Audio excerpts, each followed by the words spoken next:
Okay, we live.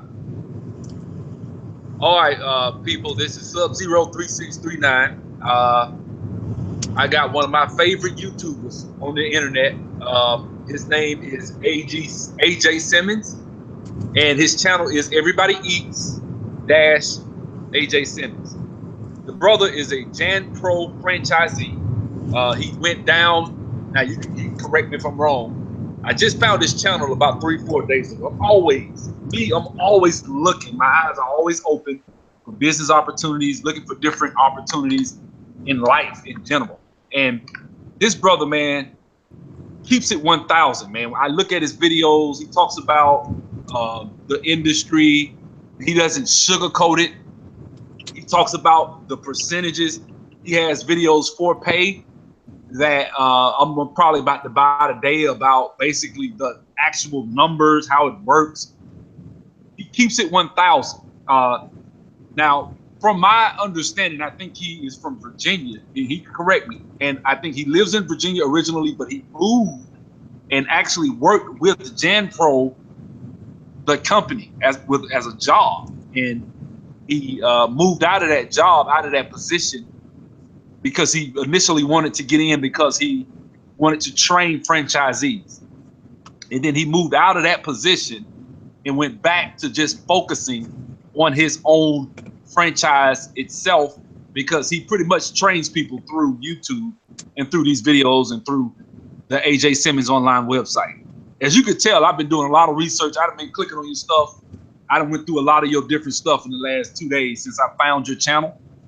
I initially wanted to do a Janet King franchise years ago. I like one of my favorite things about the business, about the franchise, about these different franchise janitorial service franchises, is that they initially bring you business. And when you're first getting into a business, I've done mobile car wash, I've done comedy club, I own the comedy club, I've done, I flipped houses. A lot of times, man, you got to get that first kill, you know. And if you don't get a contract in a janitorial service, it's discouraging. It just is. So, you know, but that's why I like the franchise model from all these different companies. And I'm going to let him go ahead and speak. I really want him to talk about or speak to how you got into it, what motivated you to get into it. And if I was wrong on anything that I just said, correct me. Because like I said, I just found your channel. What was that? Friday. So Friday night, actually, about 10 o'clock Friday night. So Okay. Without further ado, AJ Simmons. All right, man. I just really appreciate you with the great introduction.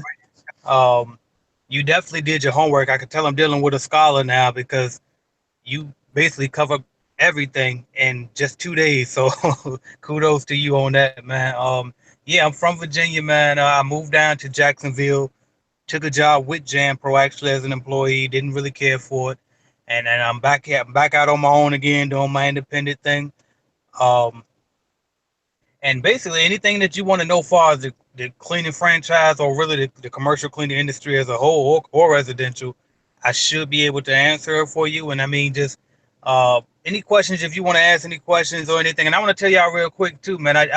Bill, he actually reached out to me uh, just like a few hours ago. You know, we never met, so this is definitely going to be a great interview because it ain't nothing rehearsed about it. We just, as he told you, he just found me Friday. So, I mean, this gonna be a good one, and I look forward to getting this show on the road. So, if you want to shoot questions at me, we can go for it. Okay, one of the first things I'm gonna say this, man. I got a partner of mine. Me and him doing real estate. We're doing a house together, right? Mm-hmm. So when I found your videos, I did a Google search and I found the list of JanPro that you can get. I mean, you can only you can literally get into JanPro for $950. Damn. Now I don't know if they've changed the prices, but I found that you can get into JanPro for under $1,000, which is phenomenal, man. I mean, and that for that 950, you ain't gonna make no real money. You're gonna make about $500 a month. Let's just keep it 1,000. A little bit, about 450, 900, somewhere in there. so you'll make about $5,000 a year. That's what they guarantee.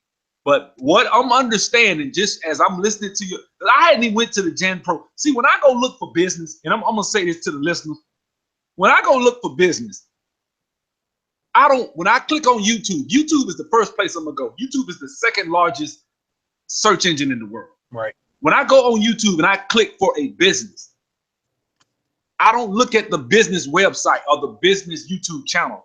I look at people like AJ.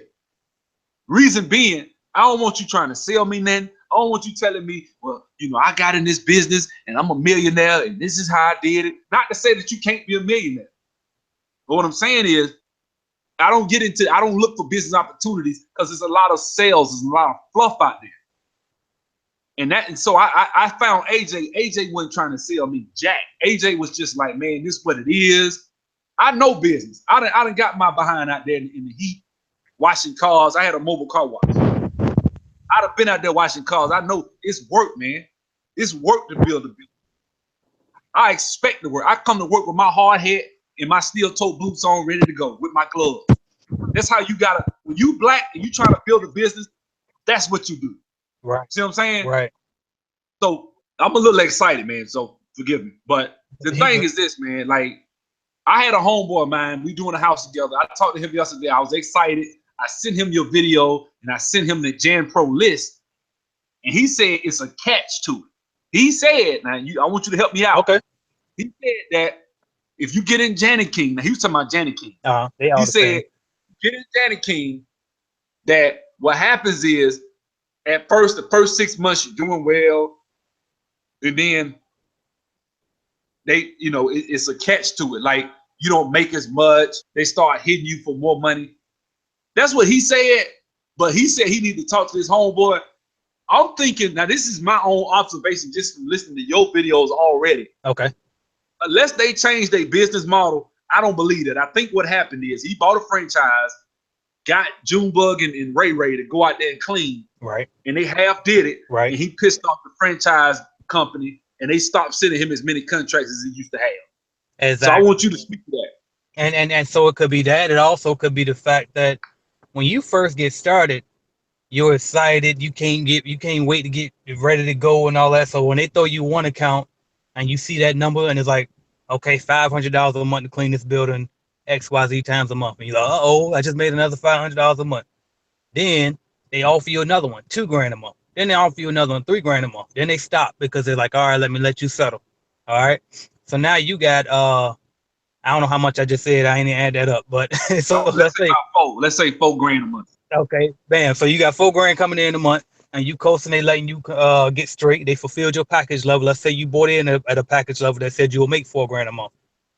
Okay, well now you paid for that when you bought in, but when they offer you another account after that initial $4,000, it's like, all right, now we're gonna offer you this, but it's gonna cost you a sales and marketing fee or a finder's fee that's gonna be 3 times to 4 times whatever that monthly gross amount is. So if it's $4,000 a month account, they're gonna charge you probably $12,000 for that account. That's 3 times. So that might be what he was referring to, and he was saying how it's a trick because they throw them all to you in the beginning, but that's what you pay for. So it's not a trick; it's just a misunderstanding of the paperwork. And say a lot of people get in and they don't read the paperwork either. When I tell you I read that thing from front to back, you know what I mean. So it's like I always tell people I'm not the most excellent, best cleaner that you ever met in your whole life. I don't know a whole lot about cleaning products, but I do know how to read that paperwork from front to back. I do know how to add numbers and subtract numbers. You know what I mean? I know how to make business work. You know what I mean? So I don't have that I never had a problem with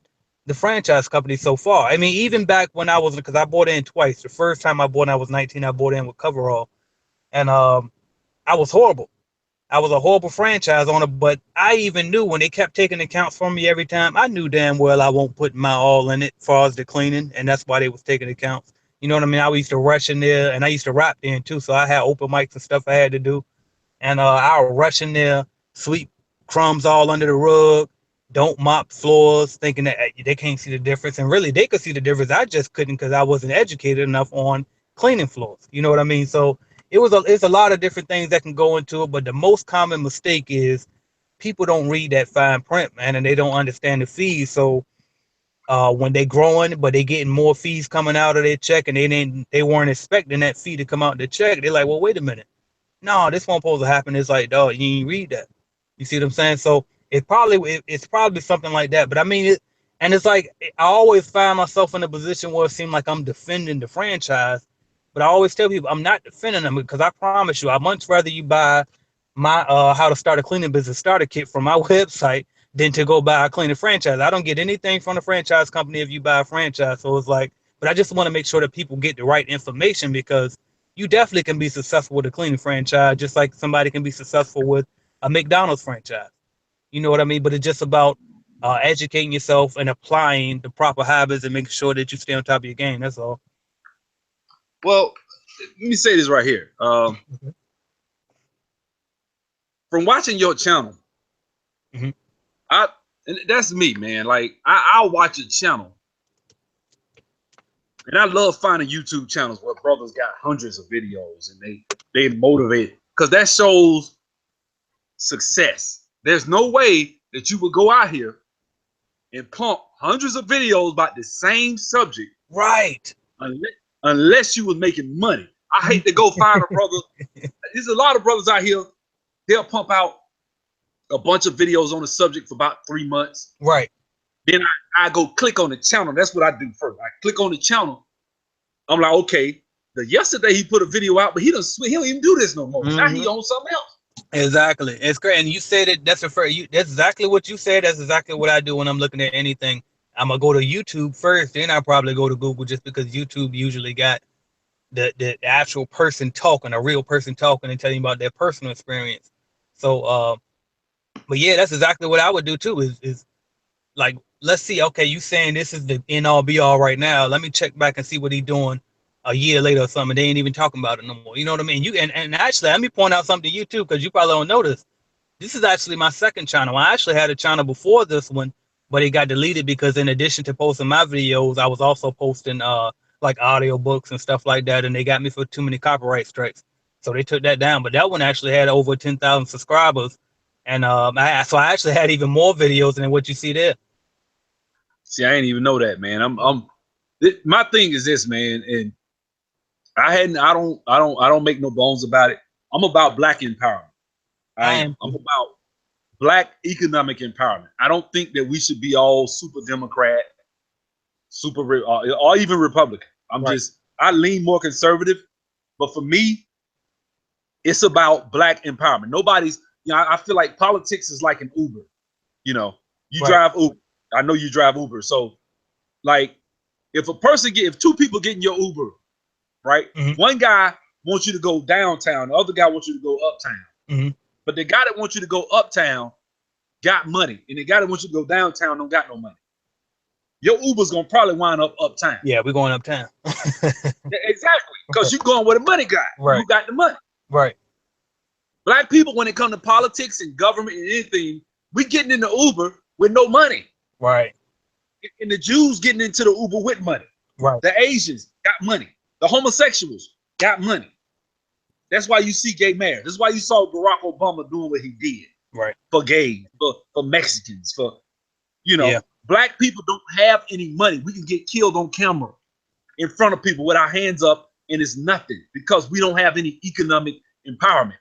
Your channel is about black economic empowerment. Right. And I love that, man. Shouts out to you. You know what I'm saying? Hats off.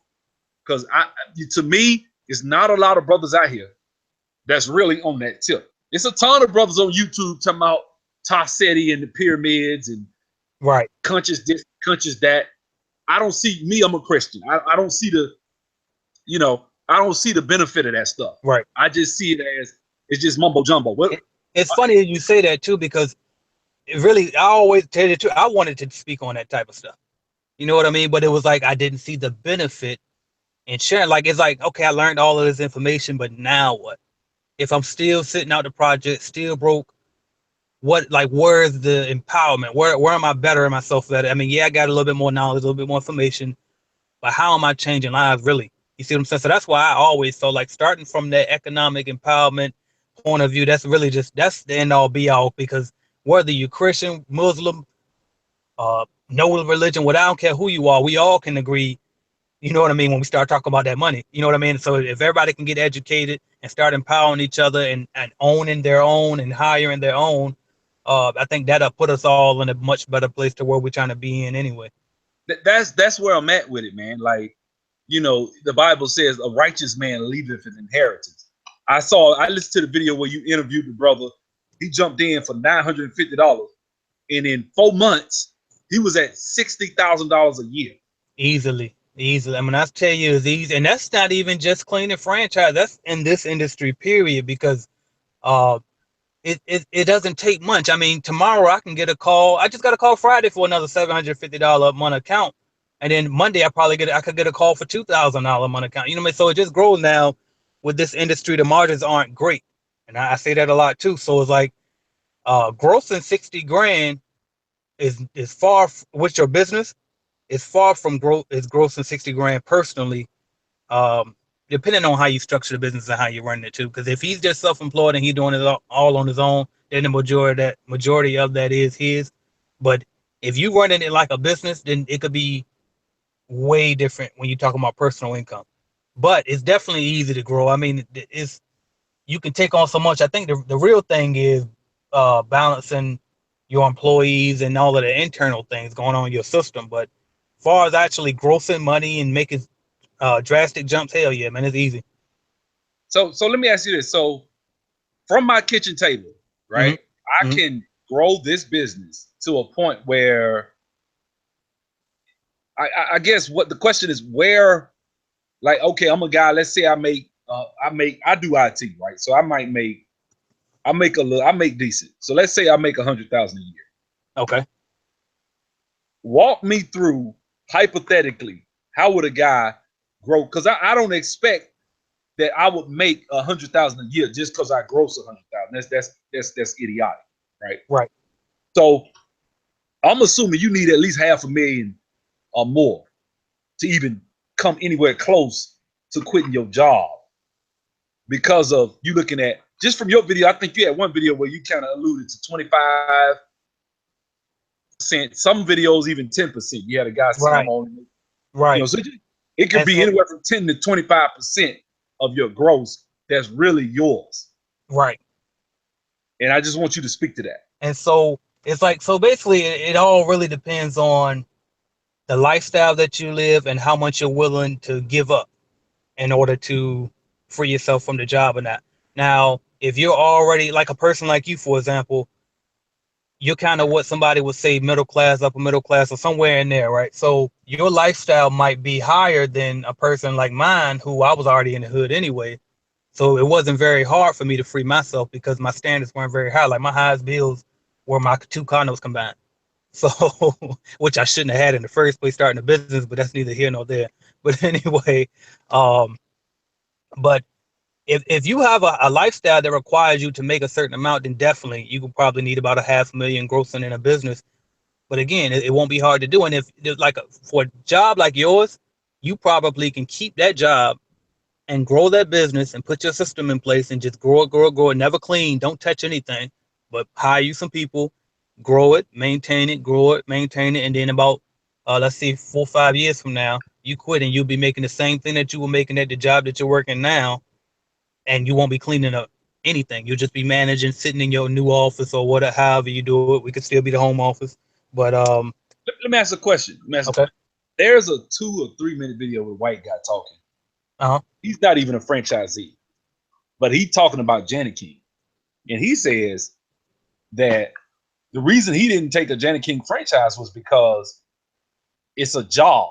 He says when you buy it, they won't allow you to not work in the business. Speak to that. Like, do I have, when you say Janet King or Janet Pro or the one I just spoke with this morning, Coverall. right, I just spoke with right, Coverall literally about 30 minutes before I got on this hangout with you. I was on the phone with Coverall, right? okay. So I'm trying to understand, like, how is it that I can get this business? What are their stipulations? Do they want me to work it 9 to 5? I mean, not 9 to 5, but do they want me to work the contracts every day myself? Or do they want me to manage it? I mean, what are they doing? Are they checking to make sure that I'm there every day? or is it? It doesn't make a difference as long as it get done. Like, what's the? I guess what is the upkeep with Janet King or JanPro or even Coverall? Like, is it? Okay. You know. So I'll give you I will answer this two different ways. So the first thing is this: I gotta say this, that just like I'm a franchise owner and I'm independent, even though they give me guidelines on what rags I should use, what equipment I should use, and how things should work, I can do whatever I want. And so the same thing goes. Well, do it whatever I want, up to a certain extent. Because obviously, if I go too far within the guidelines, then obviously we can terminate the franchise. But same thing goes for the master franchise owners, who usually the unit franchise owners buy from. So in each individual region, there's a master franchise owner who you probably spoke with this morning. So they can do whatever they want essentially too. So with that said, there may be certain instances where a master franchise owner is a little bit more micromanager. He's more of a micromanager, and he tries to put in things in place similar to that. Now, I've never heard of that. I've never heard of them saying that you have to be a part of the business, that you have to do anything like that. You know what I mean? Because usually it's whatever works. You know what I mean? Because they're gonna get they percentage regardless. You see what I'm saying? Whether you clean it, whether another franchise owner do it, or whoever do it, they're gonna get there. So I don't see why any of them will put any energy into putting that in place, but they can. Um, Now, for what I say is this: if you read the fine print before you buy in, and you see that that's one of their stipulations, then you talk to them about it and ask them about it, and they say yes, we enforce that. Then just don't buy in with that company. That's not for you. Um, I know that there's one company now, and I won't say it on ad because again, I don't like to promote for any of these companies because none of them pay me. But if you want to, I can tell you off ad. But I'll tell you one of them in particular. I know for a fact lets you go out and get your own accounts without them having any type of royalty fees that are associated with it if you get the contract on your own versus some of the other ones. If you get contracts even on your own, they still want a percentage of it as long as you're in if you loan your franchisee with them. So it's almost like a Yeah, 360 deal. I was You know? speaking with Coverall this morning, and their Yeah. franchise fee was a little bit about 50% higher than the others. Like it was 15, which Okay. I thought was kind of high because I was like, dang, other people want 10. 15% for the royalty fee or the Yeah, for the franchise royalty fee. Yeah, okay. And everybody else, how much was everybody else's? I'm thinking I hadn't really looked at everything, but I think it's 10%. So I'm like, I You thought that know, was kind of steep. yeah, that was steep if that was just the royalty fee. They might have been telling you the royalty fee combined with their either what they might call a management fee or support fee. And that Yeah, he would did. okay, see, that's probably what it was. The other ones probably didn't tell you the combined fee. But it's basically one covers the royalties that they get just for you being the owner and using their name. And then the other fee is for um like for them actually invoicing the customers and handling that type of stuff for you. Okay, all right. So let me explain. Like, okay, I'm a database developer. I'm a contractor. Okay. So Okay. a lot of times I get a job, I'll make 60,000. I mean, in like I don't know 6 months. Right. Then I might be out of work for a month while I'm interviewing different companies. I get another job, go work. This is the thing. I'll keep taking contracts. I will. Mm-hmm. But in my mind, I need something I can build. That's why I like that. I need something I can build, Right. manage. I get in the car. I don't have no problem getting off work, running over to the property, making sure that they're doing what they're supposed to do. I'll do Yeah. that. Right. But from day one, I don't want to. I don't want to grab a mop. I don't want to vacuum. I don't want to do a damn thing. I want to make sure that whoever I hire is going to show up and do what they're supposed to do. Yep. If I'm making 10%, then so be it. Right. And that's I really don't care about that. I'm trying to build up to something. and that's definitely Like, possible. Early on, I didn't think it was possible because I was smaller and I had a different mindset. But as I've grown, especially being able to work for the franchise too and be able to see it from that end too, it's definitely possible because especially if you're willing to take 10%. Because I said 10% just on a low end because like even in a lot of other industries, that's all you're gonna get is 10%, 5%, whatever the case may be. I think it was 7-Eleven I was looking at too, and they were telling me that they only get 5%. They're franchise owners, but um, but yeah, really, you got to the look at it this way, though. Think about it this way. $40,000 will get you a $200,000 a year franchise with Janet King. 38 to be exact. Right. You take that 38,000, and you talking about 10% of that. So that's $20,000, $25,000. Let's just say 25. Right. $2,000 a month. You telling me I'm gonna make $2,000 a month off of a $38,000 investment? See, that's the way I'm looking at it. Right. And some people don't get that though. They're looking like, well, oh no, I ain't putting that much money in. That's all I'm gonna get every month. Like people, for some strange reason, we think that we're supposed to get the exact amount of money that we put in. We're supposed to get all of that back the first month. You know what I mean? Like I don't know what people be thinking when they do it. Like it's still business. You know what I mean? It's still, but even if you only put in $950, it's business. So I mean, just like, you talking about total return on investment in less than 18 months. right.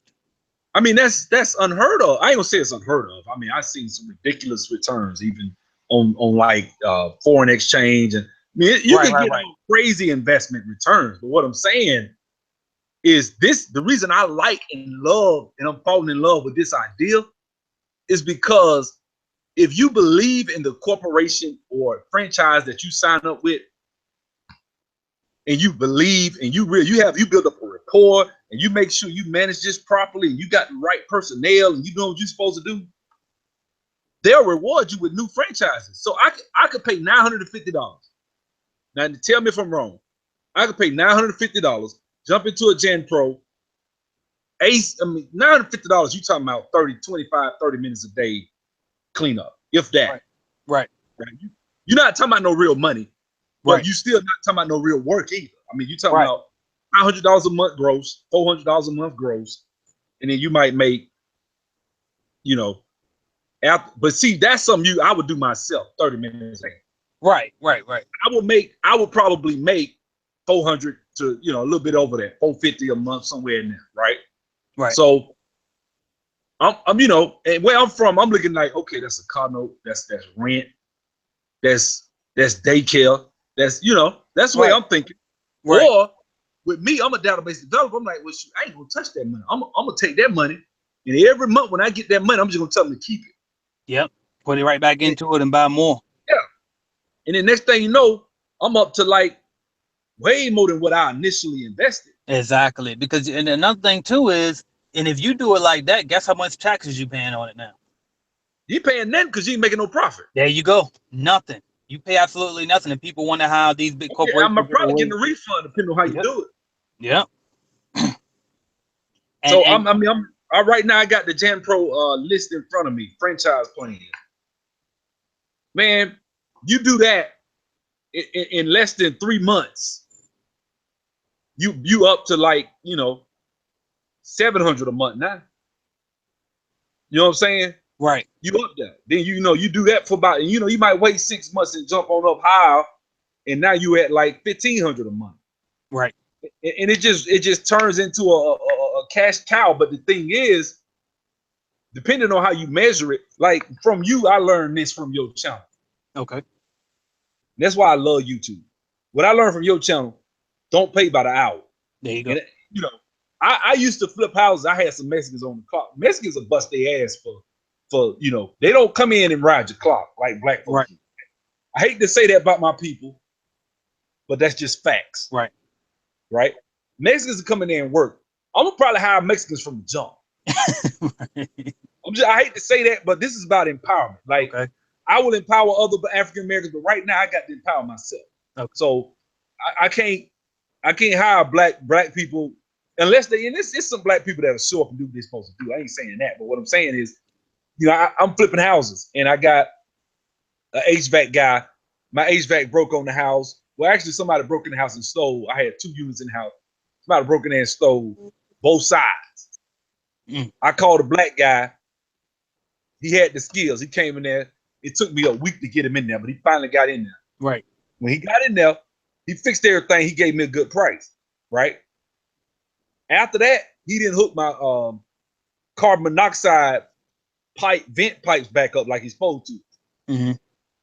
So I called the gas company trying to hook everything up. It's right before I'm supposed to close, and I couldn't get it closed because he didn't show up on time. Right. So I mean, he didn't hook the pipes up. So it took me a week to get him to do that. When took me a week, the lawyer that we closing with got his book. He got all type of stuff. He can only book us like almost a month in advance. So he set our closing back a month just about because he couldn't come in and do what he was supposed to do. We could have went ahead and closed. Right. Whereas if I called a white guy or if I called a Mexican, they out there in 2 days or less. Right. They do what they're supposed to do. Right. And now, but I'm gonna pay a little more. So I just figure, you know what? I ain't got time for that. Yeah. So if I do, and I've had business, I had a comedy club, I had a lot of stealing going on, I had a lot of stuff I had to deal with black people, man. Right. And I'm just at a point. It's not that I love my people. I wouldn't have this interview with you, but sometimes, man, you gotta kind of work with whoever you can. Right. You got to do what you got to whatever do. color they are. And that's fact. It's like I felt so bad, man. When because it's funny you say that. I had a situation similar, but my house got broken into when I was still in VA living, and that's what really popped it to me to just, you know what, fuck it, we moving. And because I'm still in I'm in the hood. You know what I mean? When I'm in Virginia, I'm in the hood. We still got that apartment too. But and I'm actually in town now. That's what I'm saying that I'm in. But so we in the hood in that apartment. And so I always felt like, well, I don't need to move because I'm from here. They know me. And it ain't like on one of these ones. I ain't got no jewelry on. You know, I did have one nice watch, big face watch, but that's about it. I ain't do a lot of stuff. And I had 2 luxury cars, but my apartment, very low key. You know what I mean? I don't wear a bunch of jewelry. I ain't on no chains or nothing like that. I'm not a flashy person. And all I ever done was either get back through online, internet, Facebook, all of that, or I actually held events locally where I would go out and do workshops on this stuff, on starting businesses and living your dreams and all that type of stuff. And so when the person broke in my house, I'm like, come on, man.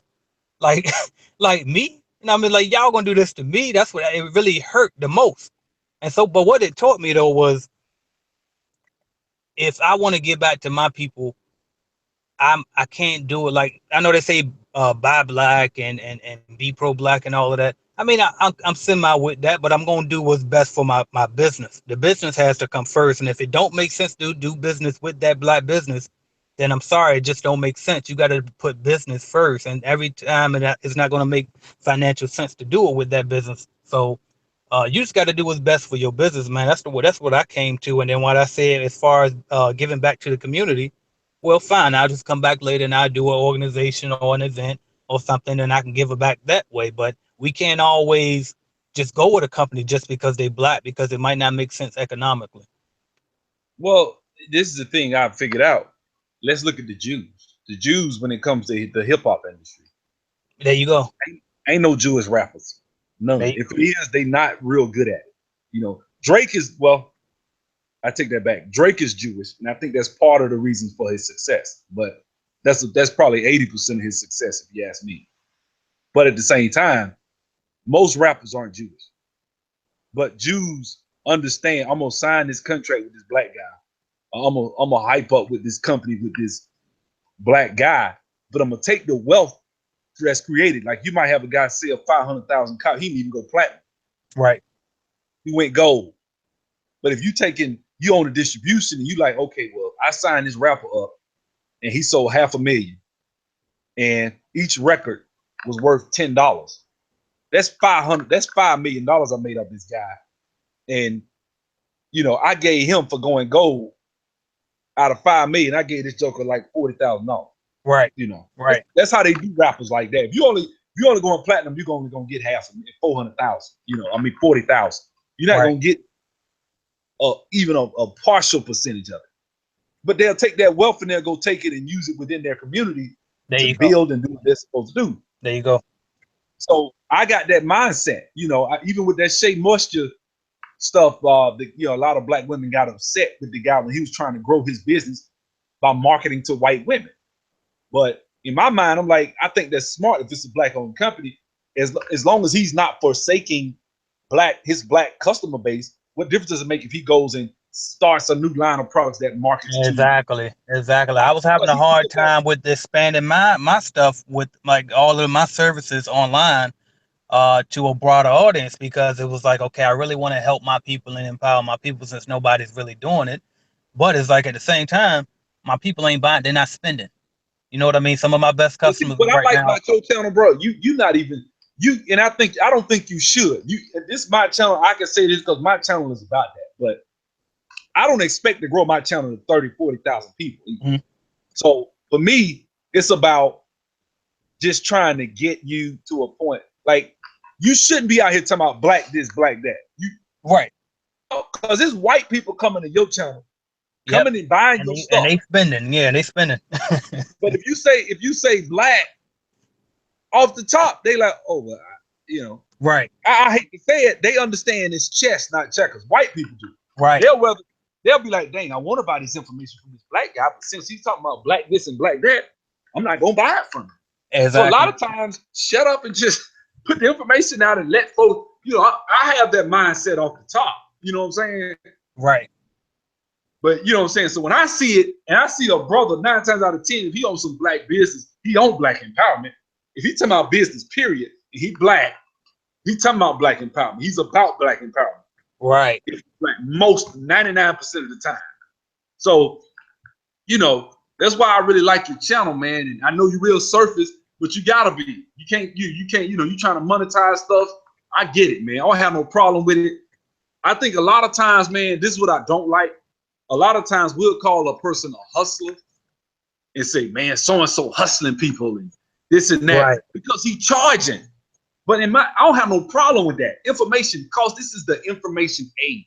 Exactly. And we I don't know how we've been conditioned to think the way that we do, but it just stuck in us, man. It's so hard. Like I struggle still to completely break myself away from thinking like that. I remember the other day, with me and my fiance, we planning a wedding, and she was talking about how she could go with I think one of my niece's friends or something like that because she could get a discount. I said, see, there you go.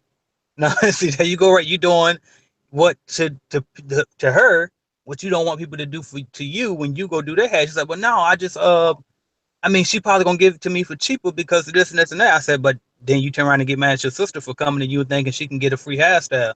You know what I mean? So it's like that. I don't know what it is about us and that, but it's just we automatically assume if it's us, it's supposed to be a discount involved. But if it's another race, we know we're gonna pay full price. Man, look, it's only 3 black-owned comedy clubs in the whole United States. Or it was back in 2009, 2010 when I had my comedy club, right? Mm-hmm.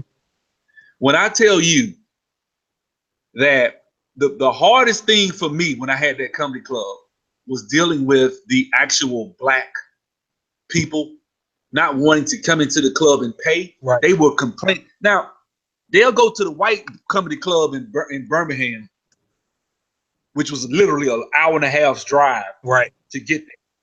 They'll go in there and pay $30, $40 at a $50 to get in and see D.L. Hughley, Cedric the Entertainer, whoever. Right. $75. My door cover charge was $10, man. That's it. And I'm giving you everybody you've seen on Comic View. If they've been on Comic View, they probably came to my comedy club. Mm. And I had people that hadn't been on Comic View, people from Wildin' Out, like Shawty. Right. And I had Lil Duval lined up. I had some real comedians lined up in my comedy club. And one time I was at the mall and I was struggling with that business. And I took my last bit of real estate because I used to be a full-time real estate flipper. I used to flip houses. And I took my last bit of real estate money and I invested in that comedy club. And when I did that, I was in the mall and this guy was like, man, I like that comedy club. He didn't know that it was mine. Right. I like that comedy club, man, but I don't know why they charging, man. I mean, I don't want to pay, man. It should be free. And I just looked at it. I said, man, and so I said, I'm the owner of the comedy club. Oh, my bad, bro. I said, no, that's cool. I said, let me tell you something, man. You know why I'm charging? And I just sat there and gave him a brief synopsis, maybe a little 2-minute synopsis of why I had to charge. Like, bro, I got trash. I got insurance. I got 20-something employees. I got waiters. I got a cook. I got motor. I got like 3 cooks. I got 2 bartenders. I got security. I got marketing. I got the lease was $3,500 a month just for the lease. Right. I mean, come on, man. How am I gonna make this? That's I needed to break even. I needed to make $22,000 a month it's a just to shame. break even. It's a shame you even got to explain that. Yeah, he like, well, man, I ain't know, man, my bad. I understand that, but with black people, why is it that we'll pay? I'm from Montgomery, Alabama. That same guy, I seen him when I was in line for the club. I seen him go get in the cut line and pay $60 to get in the club, while all you got is a DJ and a bar and everybody just sitting there. Right. They'll pay that white man named Barry used to own it. Mm-hmm. This white dude wasn't even in the club. He had a camera system set up all over his club. He'll be at home watching his club at home. And if somebody doing something he don't like, he'll just call up and tell the club manager what they need to do. He had cameras over the cashiers and everything. He just watched everybody from home. He wasn't even there. It was in autopilot. He lived in Florida. And he had a house in Montgomery. That's it. And black folks was up to my in there hand over fist spending thousands of. I know dudes going there and spend $1,000 like it wasn't nothing. This dude was making on certain nights he'll make $50,000, $60,000 just on one night a month, first Friday of the month. But he white, but black folks, when it comes to a black-owned business, I don't even think it was about me being black, more so than me just trying to educate the people about the business. Right. And I didn't want to make this interview about that because this is your interview. I'm sorry, I didn't want to go off on a tangent. You good. When it comes to business, bro, like that taught me a lot about blacks and it taught me a lot about business in general. And I understand the principle because to me, I've read Rich Dad Poor Dad. Yeah. And my favorite part of that series was Cash Flow Quadrant, the second book, because Cash Flow Quadrant really spoke to where mentally it broke it down. It had a fable, so to speak, about Bill and Ted, and it said Ted went Bill and Bob or whatever, and it said Bob went and just started hauling buckets because the village wanted water, but they put out another contract for Bill. Well, Bill went and he got a contract and went and took it and showed it to the banks, got some loans, got a pipeline built. And it took him a year to do it. But when he came back, he was able to build a pipeline. And he basically just about ran your other guy, Bob, out of business because Bob would just go to the river, grab some buckets of water and bring them back. Whereas Bill had a spigot. People just come there and turn it on and get all the water they wanted, and they just paid $1 a gallon. Right. Whereas Bill was charging 25 cents a gallon. I mean, Bob, so the question he asked in that book was, are you building a pipeline or are you hauling buckets? See, when I hear you talk about, when I listen to you talk about your business, see all this stuff that I've read and books I've been in, I listen to a lot of audio books, different stuff. It wakes up in my mind, Richest Man in Babylon, all that different stuff. Right. When I hear you talk, when I heard you talk the other day, I was like, this brother here done read some books. Oh yeah. I hear it in it. When you made that rebuttal to the guy, to that article about Think and Grow Rich. Oh, the Napoleon Hill. Yeah, he tried to bash Napoleon Hill. Bro, I've been on your channel, man. Oh, yeah, I've been okay. I've done my research, man. Right. I'm a fan, And when you made that point, to me, when I hear somebody have a problem with Think and Grow Rich, I'm like, okay, this is a person with an employee mindset or even a self-employed mindset, but they're not a business owner or an investor. Right. They can't. You can't be if you think that anything that you see from a job that you go to on Monday morning to a car you drive to a website you go to, if you don't think that come from a thought, something's wrong with you. Something is wrong. Like that's common sense stuff, man. And that's the thing. Like, I sit and I listen to your business. I mean, I listen to your videos. I love this business idea because the company will bring you business if you do a good job. Exactly. And that's what I always tell people that because some I get people and there's always black people and I understand their point of view, but they always say, why are you teaching people to buy a franchise? We need to empower ourselves and have our own. And I'm like, okay, I understand what you're saying. But first of all, I don't tell anybody to do anything. Okay. And that's number one. Number two, It's okay to buy a franchise you own. That's still your business. Whatever business you start, mine is A&A Solutions LLC. I own that. Whether it does business through a franchise or not does not change if I own that LLC or not. Uh, the franchise though, the reason why we buy in is because it's a guarantee. They literally will guarantee you if you invest this X amount of dollars, they will give you X amount of business. Now, they don't guarantee that you're going to keep that business. That's up to you to make sure those customers are happy. But they guarantee that you will make that. It's not too many other opportunities that can do that. I haven't seen any other franchise. Yeah, McDonald's, Burger King, 7-Eleven, all of them have franchises, but they don't guarantee you a dollar amount. So that's why I like it. We don't always have money to invest. I know a lot of people that watch my channel are broke. You know what I mean? So it's like they got this $5,000 they just got from tax time, and they trying to figure out, now what can I do with this other than blow it? You know what I mean? Like, I don't know what to do. I ain't that smart, but I know I should probably do something with it to try to make some more money come in from it. And I think a cleaning franchise is a good idea because at least you can get an exact idea of how much money you're gonna make back from it. If I tell you to go start a cleaning franchise from scratch, you may sink or you may swim. And I can't guarantee you that. So therefore, if you buy a franchise, at least you know you're gonna get some money back. I mean, let's be honest. I mean, the problem, I had a franchise I bought into, Scalp Aesthetics.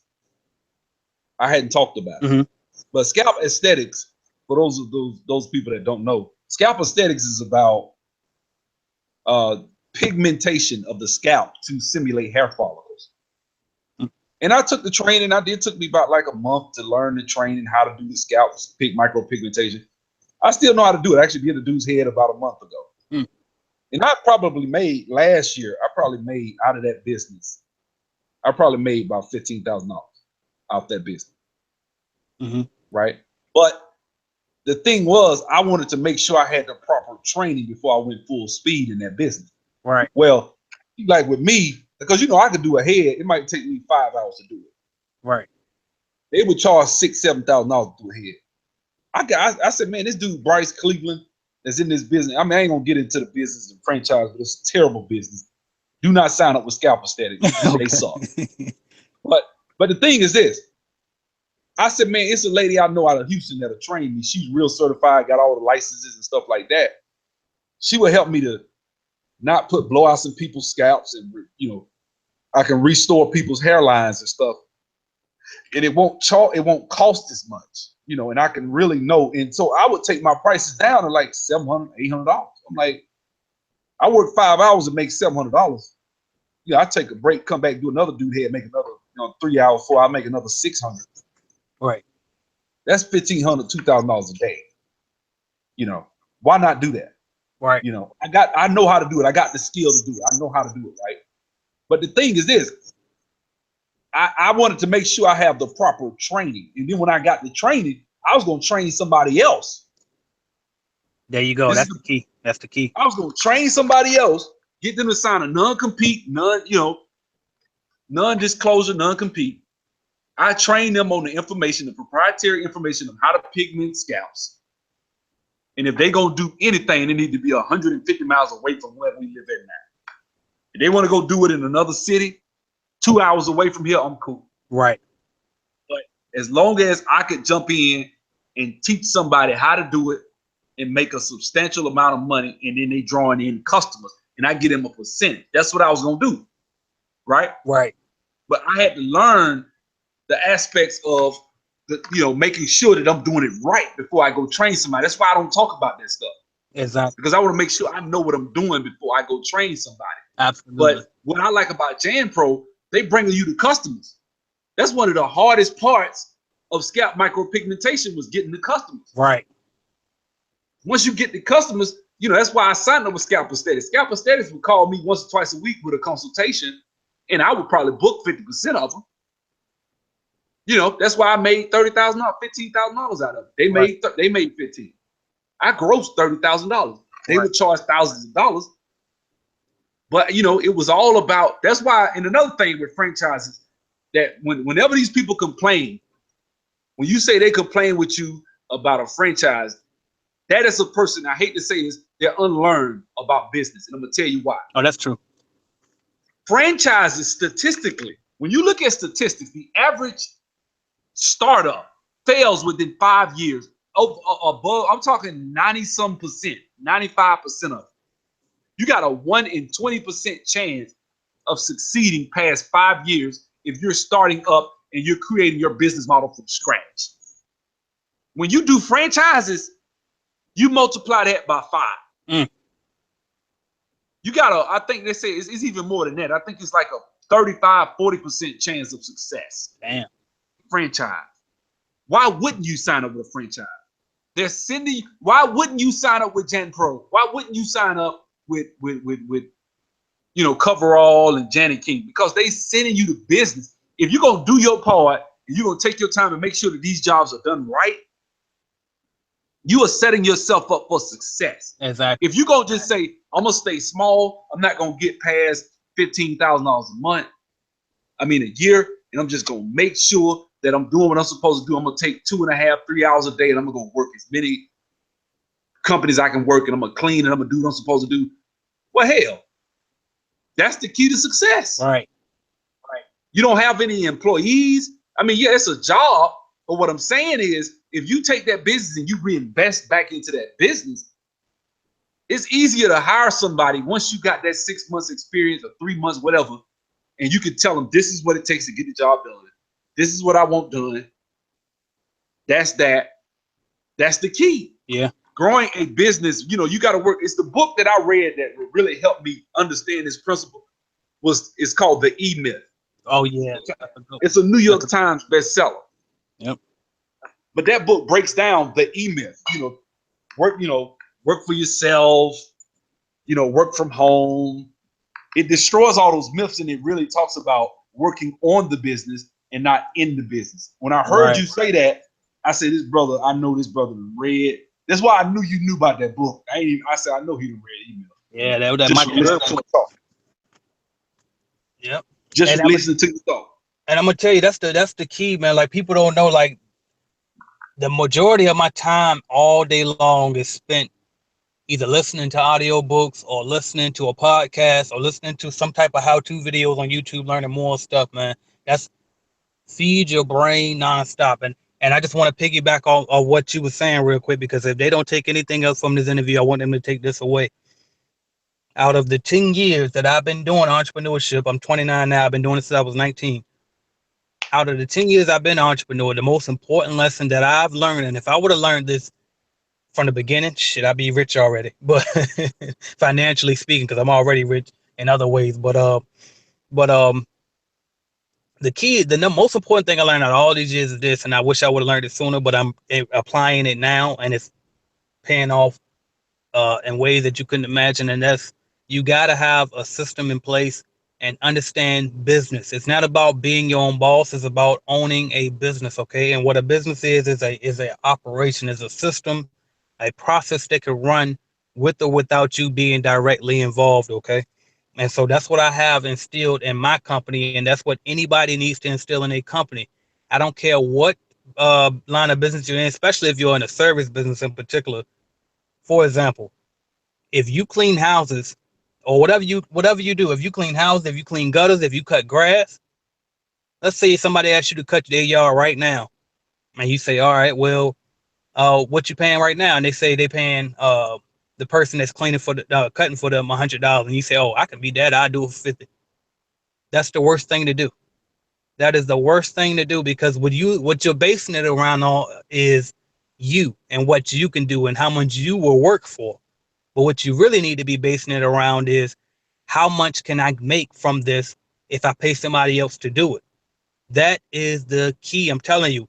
And a lot of people don't like to look at it like that, because they're thinking short term. In the short term, if you get 1 yard and you say, okay, I'm gonna charge $100 for this yard, and I pay somebody, let's say you pay somebody that's $60 to cut that yard for you, and then you keep 40.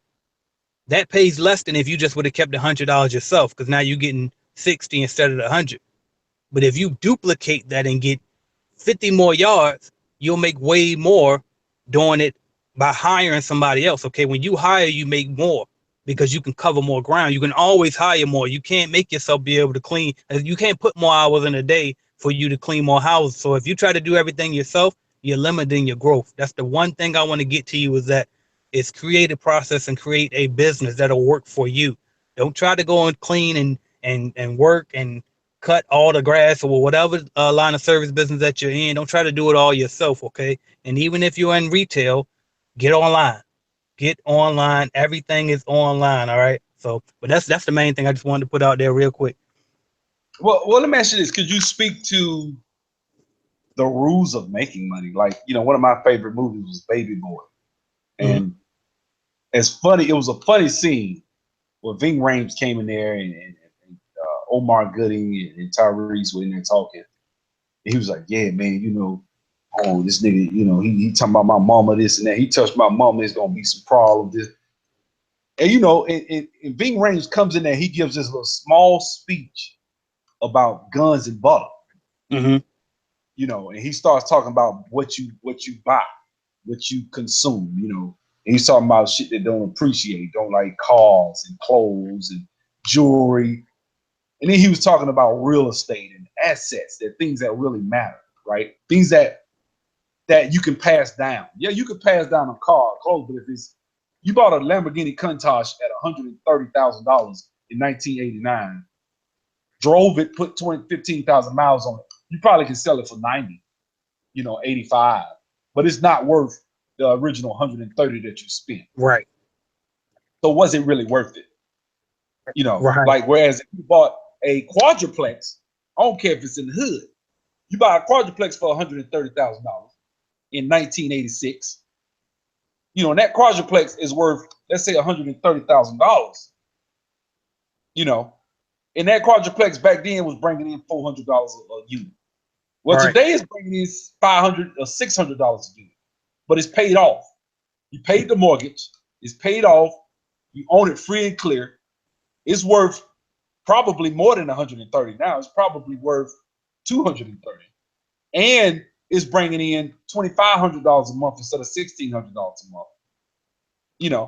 month. So I guess I wanted you to speak to the actual principles of money management and how that makes all the difference in the world. Because if I want to grow this business, when I get into it, I'm not going to try to live off the money. I'm going to try to live off my IT contracting money. I'm not trying to live off the business itself. In fact, a business is saying you want to start a business, and I'm going to say this and shut up, and I'm going to let you talk. Go ahead. Do your thing. But a business to me is like saying I want to start a business and get freedom and have free time and be able to go and spend time with the kids and travel.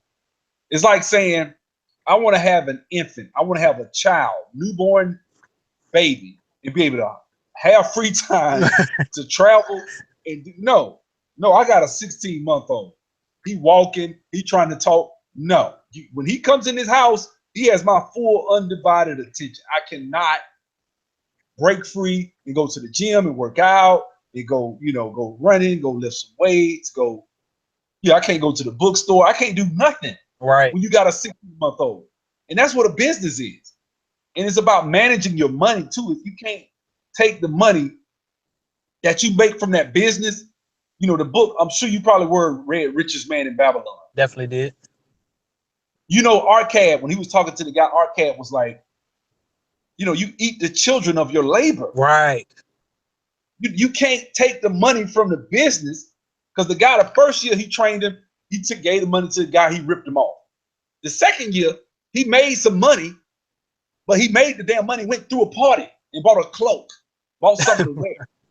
Right. Like, you can't do that. You cannot. And trust me, I'm speaking from experience, because I flipped houses and I made over $600,000 in 2006 in real estate investment. And I lived like it. I was extravagant. I went down to Miami Beach, South Beach, and offered to buy Gary Payton, a multi-millionaire who played in the NBA. I'm offering to buy him drinks. And all I made, I just did a lot of stupid stuff with my money. Right. I went down and bought stuff, didn't even look at the price tag. And that's just what we do, because we feel like I'm putting in all this work, so I'm supposed to work hard because I'm playing hard. Okay. It's like, okay, kind of, sort of, but not yet. Not yet. Like you gotta, it's a marathon. It's not a sprint. And so if you do 10 hours straight, 16 hours, 2 days in a row, or something like that in your business, you feel like 2 days in a row, shit, I can reward myself. When really it should be like 2 years in a row, 5 years in a row, maybe even 10 years of nonstop putting it in. I like your analogy about saying, like saying you want to start a business and get your freedom back is like saying I want to have a baby and get my freedom back. That's funny, but it's that's probably the best way to describe it. Like it's the complete opposite. I don't know what these guys who's on the internet selling these uh these lies like about get your freedom, like start a business, get your freedom. That's the most ridiculous shit I ever heard. And then as far as money, I think Kevin Trudeau said it the best. He said he was saying somebody told him that they was in the MLM business, multi-level marketing, and they started making about $400 a month extra every month. And he said, "Well, that's good. So what did you do?" He said, "Well, I went and bought a new car because now I can afford the payments." And he said, "You know, you idiot, what are you doing? Like, you don't buy a new car. You sell your fucking car and buy a cheaper car so you can reinvest even more money to the thing that's giving you the profits. You don't supposed to eat your seed corn." And that's exactly what Arcad was talking about. And I tell you, like, I did that. I did that because I misunderstood Rich Dad Poor Dad because I didn't get to Richest Man in Babylon until a little bit later on. And so what Rich Dad Poor Dad says is, it okay, well, debt ain't evil, and if you want a new car, you get a new car, but you just got to get a liability to pay for it. And so I took that literal. Like I literally would say, all right, well, my girl want a Range Rover. I bought her. I want to start that cleaning franchise and say, all right, there's my asset. Bam, now I'm about to get a liability, and I got her a Range Rover. Then I said, all right, well, I want a Cadillac. Went and got a rental property, rented out the house, and bam, new car note to go with that. And so it was like that. It was like, okay, I see what you're doing, but that was not the smart way to do it. You know what I mean? Like that business needed to grow so much more larger before I can go get fucking Range Rovers. You know what I mean? And it's like going to get a new Cadillac when I already had a paid for Acura. You know what I mean? Like that didn't make sense either. When I had a rental property that I could have just reinvested the profits and bought a second rental property and a third rental property and a fourth. You know, so it's like you got to put years into this stuff before you can just go play. And I know it's people like, well, when can I enjoy my money? When can I? But it's like, well, I tell you what, either you can try to enjoy it now and grow at the same time, and you're gonna be playing cat and mouse all day long, or you can sacrifice a few years and then live that dream life that you want to live for the rest of your life. Like I always tell we don't take vacations, we don't take trips and shit because it's like just to sacrifice these years now, so that way we don't have to want to take a vacation. It's like our whole life would just be a vacation. We want to up and go, we can just up and go. You know what I mean? So people got to understand that work for assets. Don't work for the weekend. Don't party. Don't work all of this just so you can go trick it all up at the club. I done been in the club popping bottles and shit. You do feel like a king in that one moment until you realize, damn, I paid $200 for a bottle just to pretend like I'm a rapper or whoever. When really the rappers go to the club and they get the bottles handed to them for free just for being there. So it's like I mean, if you really, I own the comedy club, bro. You pay $200 for a damn liquor. you know what I mean? It just don't make sense, man. I was It in don't Miami make fucking when I sense. flipped houses. As much as when I flipped houses, I went down to South Beach. It was Dwayne Wade's birthday, right? Mm-hmm. So I went to D Wade's birthday, and I promise you, bro, I'm down there. It was this little short dude. I guess he had a Napoleon complex. Right. He's standing all on the couch and stuff, just trying to show off, and So when he got finished, he basically what he did, he bought this dude over the course of the night bought like 6-7 different bottles of liquor. And every time he bought a bottle, the waiter came through there. This was back when I had never seen nobody come through there with that type of money. Right. So I mean, not money, but this back when I had never been to Miami like that. You know what I'm saying? Right. So Right. he comes through and he decides to buy 6-7 bottles of whatever it was he was trying to buy. And they was hitting me, man. Like, something like, I asked the waiter, I said, how much those bottles cost? She said $500. Oh man. And we down in South Beach at this place, I think it was called Pearl at the time. Which it had like, I think R. Kelly had shot the Fiesta video in there. Yeah. So we sitting there and I'm like, this dude just spent about $3,500 trying to impress people at a club that you don't even fucking know. And I'm like, you ain't the wealthiest dude in here. I know I think he's a drug. He probably been a dope boy. Right. But even still, I'm like, you don't know these dudes. You in here with Dwayne Wade, Lil Wayne was there, half the Miami Heat was there. You know, I'm like, why would you even try to spend that kind of money trying to impress people standing on the couch? And then the girl he was with was eyeing me. She giving me the eye. Right. And you spending all this money, and for what? Like, it just didn't make sense. Like, Right. You know, I think it was Marcus Garvey that said black people are conspicuous in their consumption. Like, we got to show off. We got to draw as much attention as we can with our consumption. Like, I look at, Yes. you know, like with me, like if I get I get this business, I'm finna jump into JanPro because just based on what I see with you, that's probably what I'm gonna do. When I jump in, I'm gonna still work IT, right? I make about 45, sometimes like $60 an hour, whatever, anywhere in between those numbers. Whatever I make, I'm living off my money. Right. But the money that I'm gonna put in your business, into the JanPro business, whatever happens off of the JanPro business is the JanPro money. Right. I got a JanPro checking account, JanPro EIN number, JanPro LLC, C Corp, whatever I'm gonna do. Amount of money is strictly for managing that money. Right. That's it. It's for growing. So if I jump in, like right now, I'm looking at the account. Like if I just drop $1,000 down, $950, I'm making, you know, every month $416. Well, in 3 months, 3 or 4 months, I'm up to like $600 a month. Right. Then for long, you know, I might work this business, and in the course of a year, I'm up to $3,000 a month, and probably less than that, because I'm gonna probably, if I see it growing and they starting to give me more contracts and I'm managing it, all I'm gonna do is get off work. This is what I see myself doing: getting off work, riding to different business or whatever locations, and managing. Yeah. That's what I'm gonna do at first. Then I'm gonna hire somebody to do that. Yep. And what I'm gonna do is use the trial period of me managing this business by riding around, and when I find somebody that's faithful and loyal that shows up and do what they're supposed to do, and they making sure that I do, that's gonna be my manager.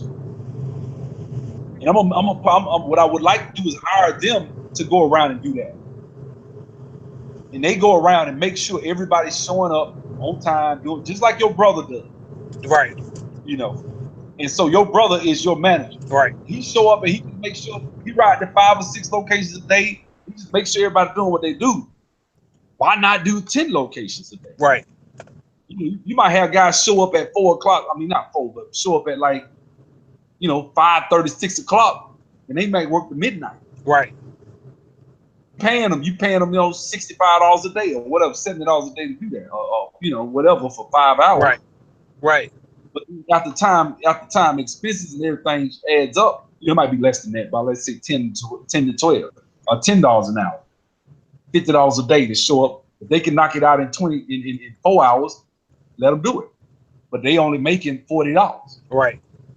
That last little $20 is your profit. And I'm looking at. I love this business model. I love the numbers. I think they got the numbers kind of stretched out as thin as they can make it. Right.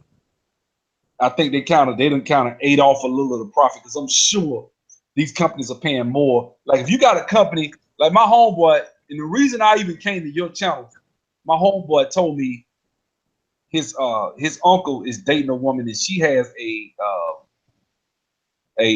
Janet King franchise in Birmingham, Alabama. And what she's basically doing is she has one big contract for $4,200 a month. And she got a couple of other ones for like $650, $500. And what she doing is she basically just worked that big contract herself by herself, her and her uncle. She said it take them like 5 hours to work that contract. Right. But when they work, she said that's what she live off of. She said she worked like 3.5 hours a day. That's all she do. Yep. That's it. That's the life, man. Like 3.5 hours. You mean tell me I got the rest of my day? Exactly. The sun is shining Because and the that's not wind blowing. like the people that work for me, they're basically self-employed too. And so it's like it feel like freedom to them too, because they can sleep in all day, they can get stuff done, go to their kids' plays in the daytime if they want to, all type of stuff.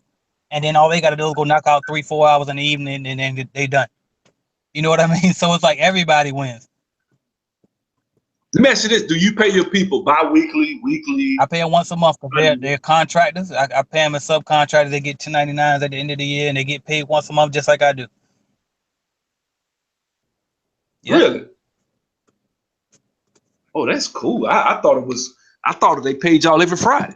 Oh no. They pay once a month. It's net 60. I mean, damn, net 30. So. Oh, that's cool. So Yeah. That's even better. So you get like a big, gigantic check at one time. Exactly, and it's easier to do the math and manage everything that way. Dude, that's cool. You know why? Because if I'm one of your workers and I come in and work for you and we do a 1099 contract, most people aren't in that position. I don't work 1099 contractors, my IT contractor, but they'll pay us every Friday. Mm-hmm. But I've been on contracts where I was getting like $7,500 checks every Friday, man. Like, I mean, not every Friday, every once a month, I get like an $8,000 check, and I loved it. Right. Because I was like, man, I could pay all my bills, right, pay everything, budget out how much I'm gonna spend going to the movies, gas, food. It's still got enough money. But if you got a guy cooking and cleaning for you, not cooking, but cleaning for you, he probably might charge, $400 a month, whatever, $250, whatever. Right. 400, 500. You're like, man, that's gonna pay my rent. Well, shoot, you just cut him a check and pay his rent. He take that check and get it right to the rent folks. Yep, that's what. Matter of fact, my guy that's been with me the longest, that's exactly what he does. He get like a $700 check from me every month. He throw that to his rent, and then his wife take care of everything else, and they just chill off of that. Does he have another job? He don't, but he just like working for me, man. So they live off his girl. I think his girl make pretty good money. So that's what I'm saying. Like, if you could pay rent for 2 hours, 3 hours, or even 4 hours a day, you pay rent. You say, okay, Monday through Friday, I'm just gonna work, just gonna pay rent. And the rest of the month, I'm chilling. The rest of the day, why not get another job? Exactly. Yeah. Because I'm like, okay, now you got another job. All that money gravy. All that money. So you're making all this extra money.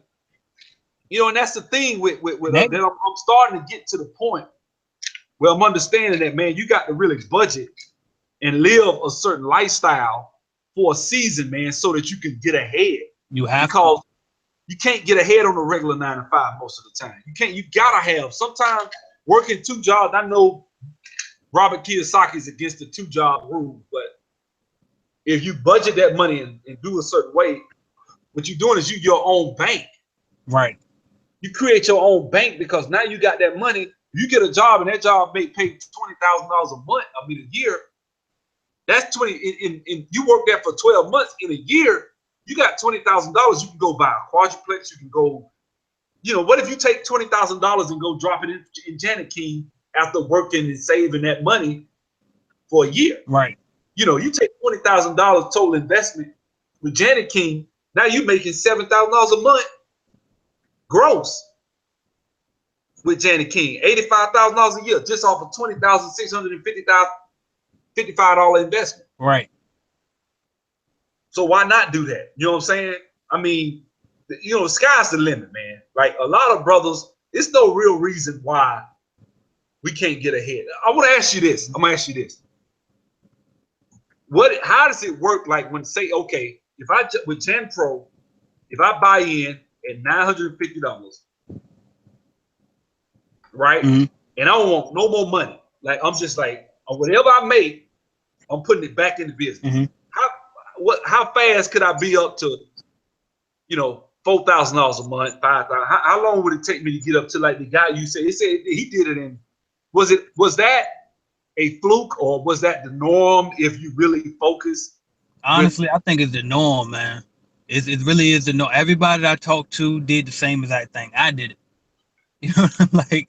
Everybody because that first it's so easy because really especially with the franchises, the other franchise owners that they already got, they all garbage. Most of them. Most of them garbage. You probably got one or two, maybe three, who they really count on that they can give accounts to that they know that they ain't gonna go on there and screw up.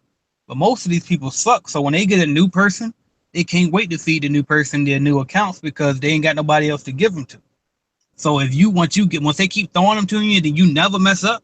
They just gonna keep doing like they're never gonna stop throwing them to you because they see that you can handle them. That's why I came back in town and VA now because it's like, you know what? I'm down here in Florida just chilling, taking it passive. I might as well go back up to VA because we still, like I said, we still got our place.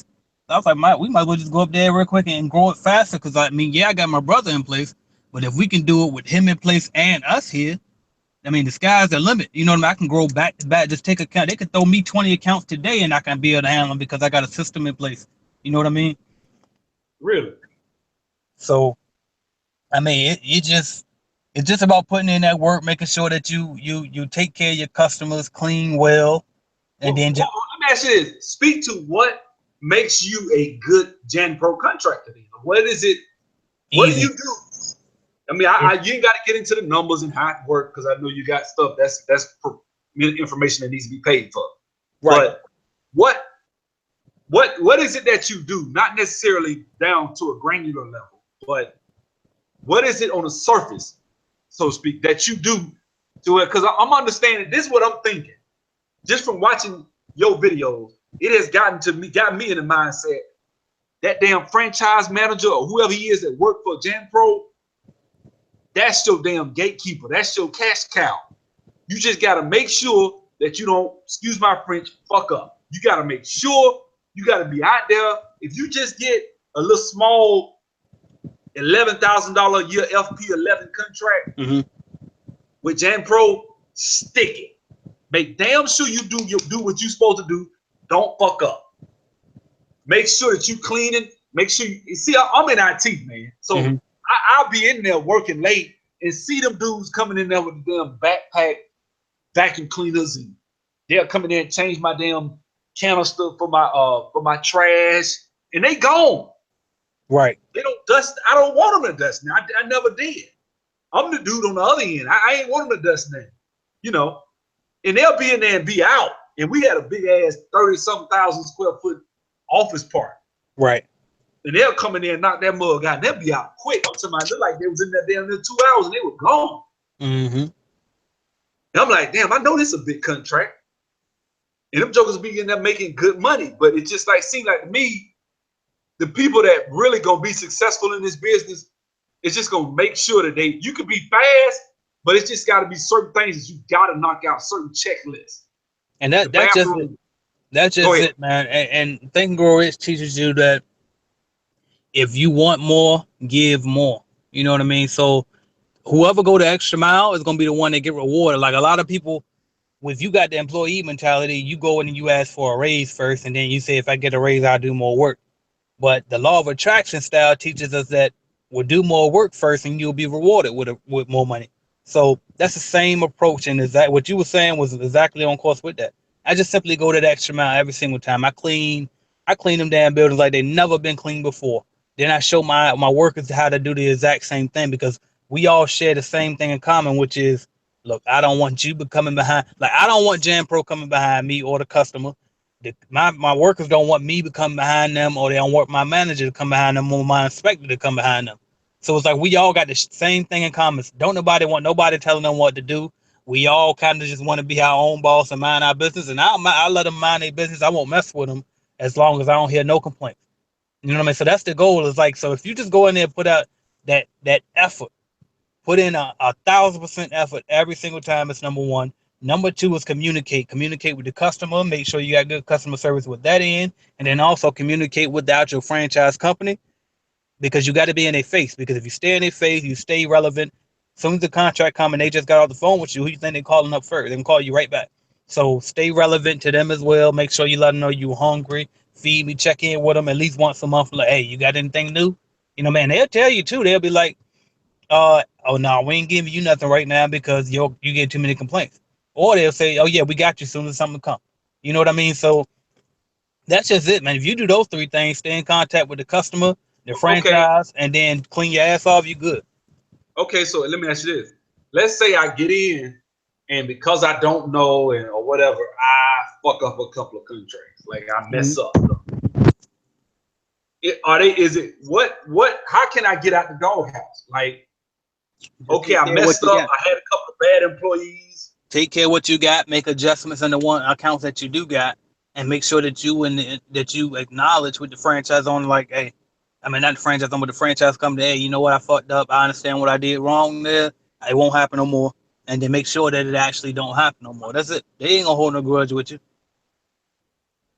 Now, if it becomes repetitive though, and you're losing the same accounts because of the same desk, and I mean, all of the buildings, or you still missing trash cans in all of the buildings, or you still, when it comes repetitive, then they be like, I hear you, but I still ain't giving you no more damn accounts.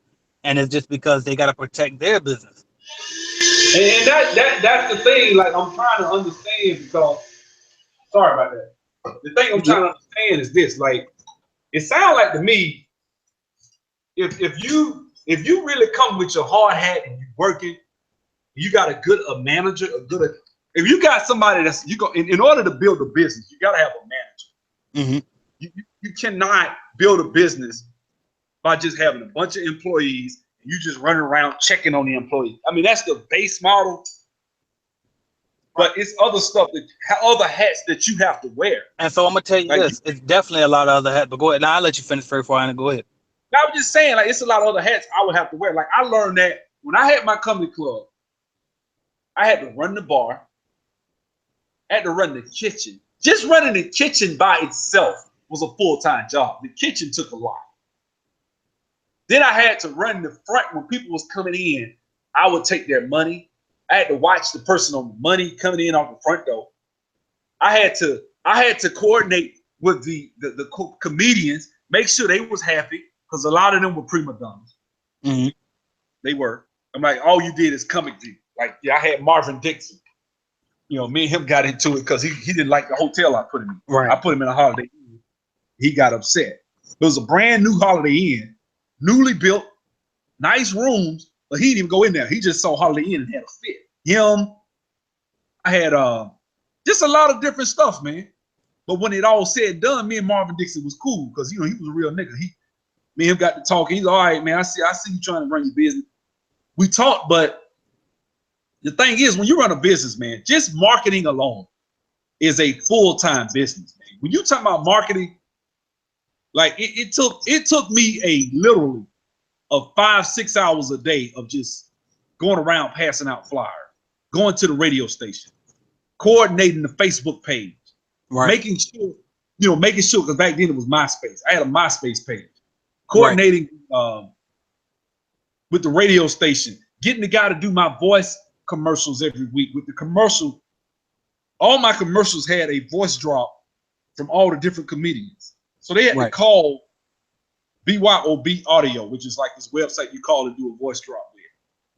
I had them calling BYOB Audio, and it was just a full-time like job, man, trying to run that, let alone trying to make sure that my waiters gave good service. If I had complaints, I had to manage that. I literally worked 60 hours a week for that comedy club. Now, what if I'd had a manager to run the comedy club? Right. Then all I had to do was worry about marketing. Right. And so this is something that I go over in my new product, the system. You can get it online, ajsimmonsonline.com. But I have what's called the system, where I teach people how to hire and put people in place to handle all the different hats, because everybody ain't got money to pay no general manager. Like I got a general manager in place. Everybody ain't got money to hire no inspector. Like I got an inspector in place.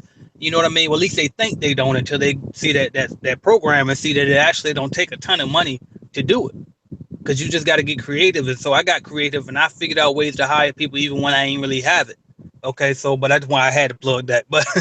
But no, really though, what I want to really get into is the fact that hold on. You keep talking. Plug all your information, man. Definitely. Go ahead. I have no shame. Give them your website, ajsimmonsonline.com. Talk about the group. I already know the prices.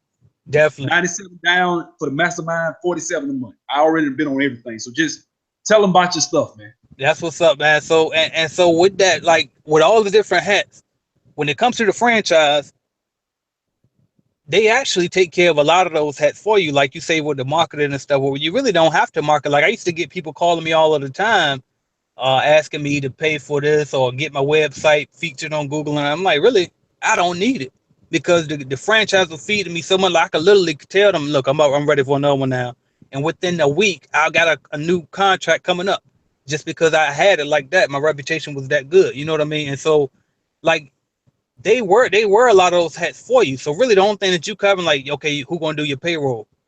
Okay, well you can do that, and that's only one time a month if you paying once a month like I do. You see what I'm saying? So it's like, what's that? 3 hours in one day for the whole month, and payroll is done. And so it's like, okay, well, what about books and bookkeeping and stuff? Well, the only customer, unless you cleaning houses, is the franchise company, because they like the customers that you clean, that goes into the books of of JanPro or whoever you got your franchise with. You doing books between you and JanPro. That's it. So again, that's only one account to deal with. So how long should the books take you? 1 hour once a week. So it's So, not. so, so this franchise plan Mm-hmm, that I'm looking at right now, if mm-hmm. if I want to come in at like, FP30, I get them $6,800. It's $161.34 a month finance. Total investment $10,665. They Mm-hmm. guarantee $2,500 every month. They give me a $2,500 check less liability insurance, workman's comp, franchise fee, which is 10%, and maintenance. Support fee, which is 5%, and all that. Mm-hmm. And I get minus that, I might get $1,800 check, whatever, $1,600. I might be $2,000. I don't know. I hadn't even done the math. Right, I ain't done the math either, but it's probably around there about $2,000 or something. Okay, and out of that, I got to pay my people for a $30,000, $2,500 a month contract. How much work? How many man hours are we talking? Because I know one video you said for a $4,000, $4,200, you had a customer or a subscriber that asked you a Q&A on one of your Q&As. She said she had a contract offered to her for $4,200 a month. 12 man hours, which means you probably need about 3 people, I'm assuming. Right. 3 to 4. If it's 12 man hours, that's just working regular. Surely people are a little bit faster. Am I right? Correct. So if it's 12 man hours, you might can knock it out. 3 people could probably knock it out in about 2.5 hours each. Right. So 2.5, 3 hours, I would say, yeah. And so with that too, when they say man hours, that's based off of whoever bid that account and walked it and estimated. That's just based off of what they put into the system. And you can change the numbers at the system, because what they have at the franchise companies, what they have is something called a rate of clean. And so they could have put the rate of clean very fast or very slow. We don't know. So their 12 out man hours really could have been slow or fast. That could have been too high or too low. So we really don't know. There's no set rule of thumb with them. When they say something, It is not. I'm sure you got a website once you become a franchisee that you search, or is it they just tell you? They just tell you, because when they bid it, they just plug it into their little bidding program that they got. Okay, are some franchise managers in the company very overly optimistic? Have you run into that? Like, oh yeah, you can do this in an hour and a half. Let's see. I was. They definitely. So you definitely get some that are inexperienced, and so they end up putting rate of cleans that are faster than what it really would be if you were actually cleaning it. So that's why I always tell people, you really can't go off of what they say. You know what I mean? Like for me, unfortunately, I got an unfair advantage because I've been in the business long enough where I know they don't even have to tell me. You know, like really, they can tell me what type of. You keep talking. Any listener that comes behind and listens to this video, because a lot of my videos get listens after the fact. Mm-hmm. Any listener that comes behind, based on that, it's always best to pay for people like AJ, man. AJ in the business, he gonna keep it real with you. You talk to the franchise, they ain't gonna say that. They gonna say, yeah, we got it. We're pretty active. And I just from listening to it, I was like, I don't trust that. Right. I don't trust it. So keep talking, man. I just want to put that in there. Yeah, and that's real though. That's exactly what you're paying for, because like you get these new guys. Like I got a guy now, not a guy now, but the guy I was working with in Florida. He's a real good sales guy, but he fresh out of college. All he got is 4-year degree. He gung ho white guy, never been out there. He don't know. You know what I mean? Like, so he just gotta go off what somebody taught him.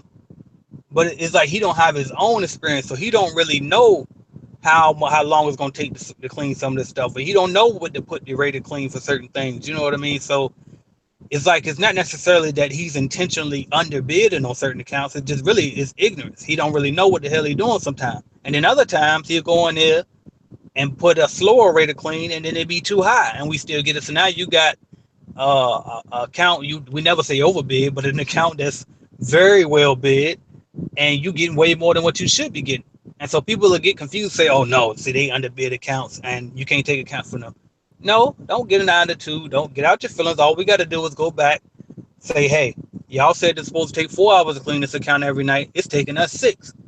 We got to either A, rebid this account, or B, you can take it and give it to somebody else." You know what I mean? Because I can't do it for that. So I mean, that's really all it come down to. But they don't always get it right. How do I avoid that? How do I? Because I know you said like don't take them, don't have carpet. And so the best way to avoid that is to get what I have is called a account cash flow chart. And so what that is in a sale program that I have. I created myself. I use it myself in my business. And every time they offer me an account, when they offer it to me, they have to give me how much it pays, how often it's cleaned, all that, the expected man hours that they're supposed to take, and all of that. And so I take that information and plug it into my account cash flow chart. And now my account cash flow chart will tell me, well, if I pay somebody $10 an hour to clean it at that rate and how much or whatever. And sometimes I always estimate more time than what they actually tell me just to be safe. And if I can't make a positive, decent cash flow in that account, I won't accept it. Okay. So that's the best way I want to be your employee. I'm working 15 hours a week, 3 hours a day, Monday through Friday. Mm-hmm. You said that you try to stay away from accounts, the Saturday accounts, which I don't blame you. I would stay away from those too. Like, right. Saturday, folks want to got stuff to do. They want to go out of town. Right. So if I'm an employee, you get your employees off Craigslist? I do. Well, really, the most of them, I started off getting them off from Craigslist, but so far I only have one left that's actually from Craigslist. Most of my employees now are friends or family. Really? Yep.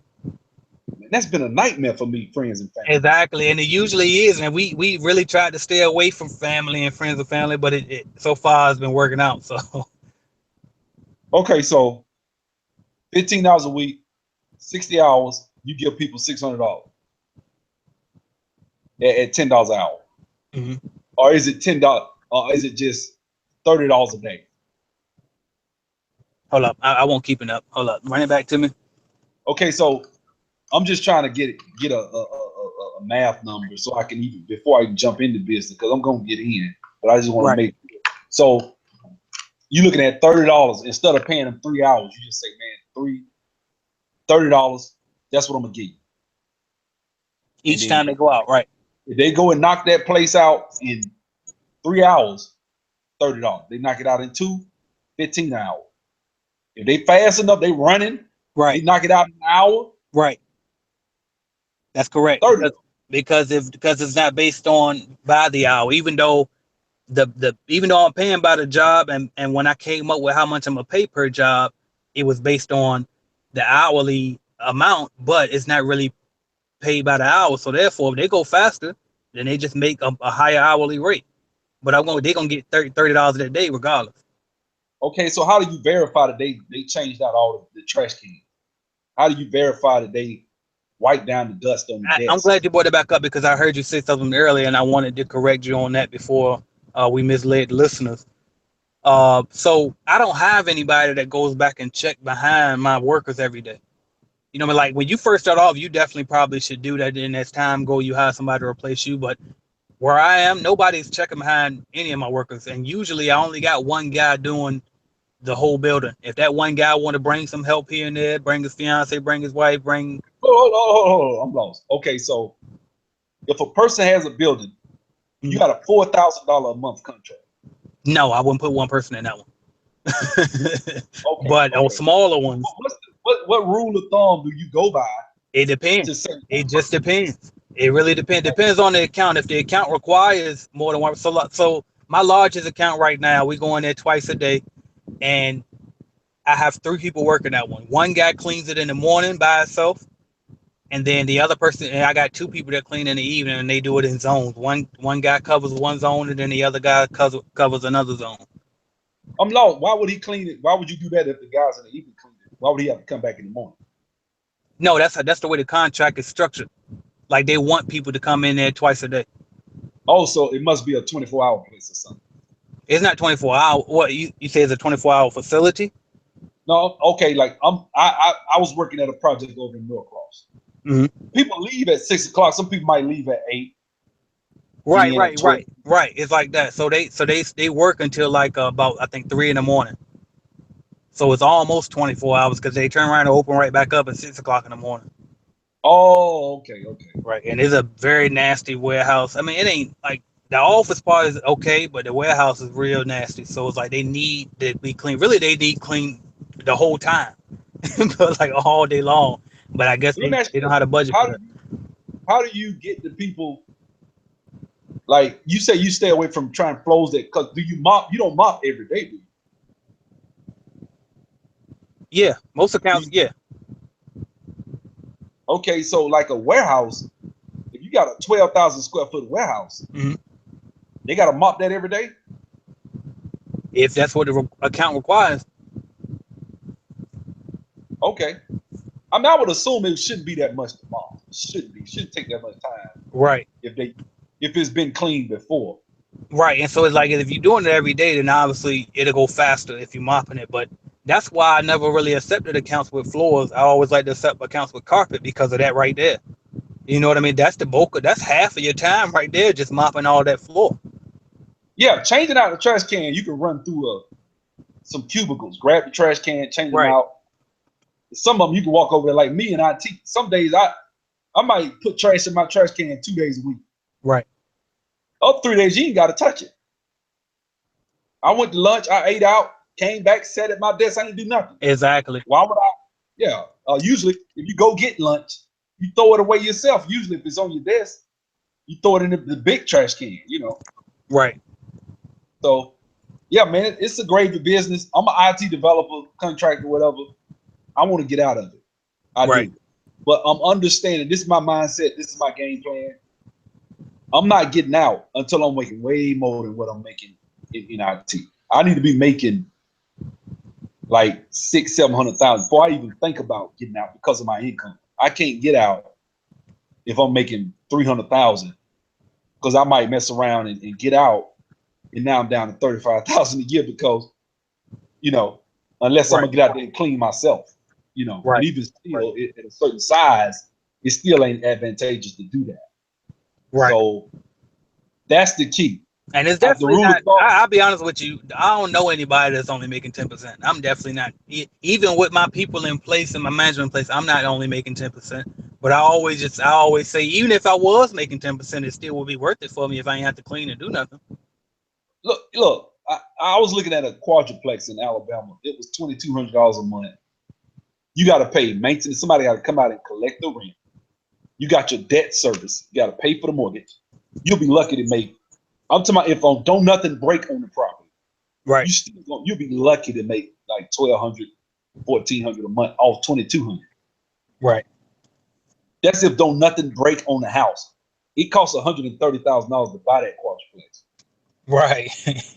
So if I take $130,000 and go buy, let me ask you this. Now this and I'm glad I'm talking. That's why and I just want to thank you for taking this interview, bro. I really do. Ain't no problem. Let me ask you this. What are how do banks look at, okay, because see what, and I'm gonna say that I sound like a broken record. I like this business because from day one they give you guaranteed money. You can't beat that. Now, if I'm in a contract and I got a $60,000, I'm making $60,000 a year. If you do your quarterly filings with the IRS and you got your money, right? What are the chances? Do banks like this type of business? Do they look at it like, okay, he got $60,000 coming in, we'll loan him another $50,000? They do, and so I'll tell you what SunTrust Bank told me when I first tried to apply for a business loan. when I was 19, I tried to use a loan to buy the franchise initially to get in.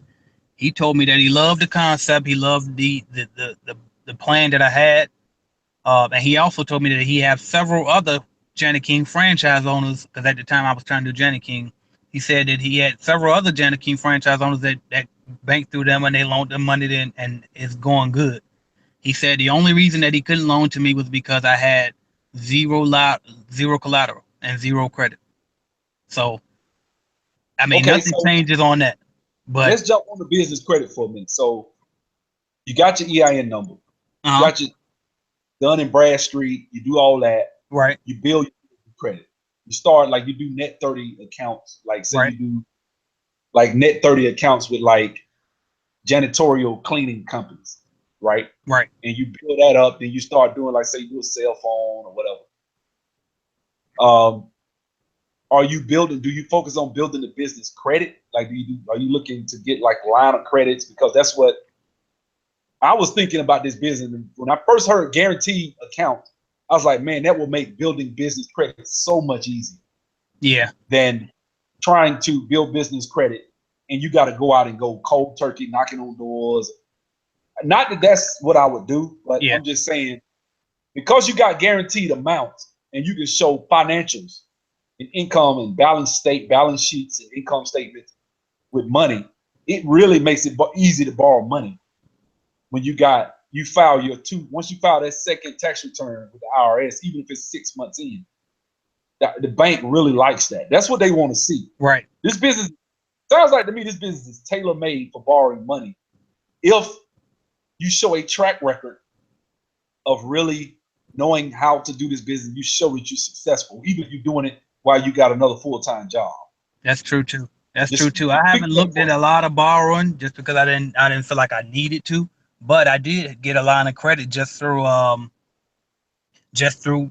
QuickBooks, having my books in order. You know what I mean? And seeing that I got regular recurring revenue coming in every single time from the same line of business. And so I did get a line of credit just through doing it. And then also when you apply for the stuff, it's easier because you're probably going to create an account with like equipment supplies and stuff. And so that right there will give you, because usually when you apply for business credit, they want you to have at least 3 credit references. So you can use the equipment supplier that you're going through. That's one.